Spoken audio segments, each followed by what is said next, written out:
ఏసీబీకి పట్టుబడగానే police station గోడ దూకి SI పారిపోయిన ఘటన సంగారెడ్డి జిల్లా టేక్మాల్లో జరిగింది. స్థానిక ఎస్ఐ రాజేష్ భారీగా అవినీతికి పాల్పడుతున్నాడు అనే ఆరోపణలు కొంతకాలంగా వినిపిస్తున్నాయి.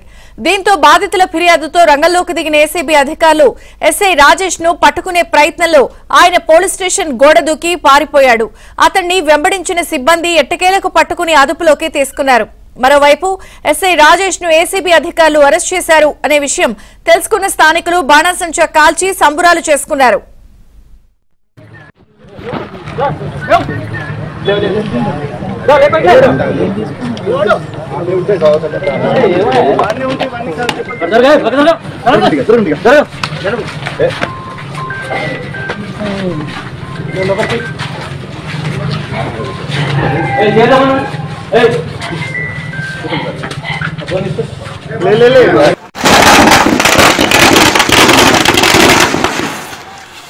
అన్న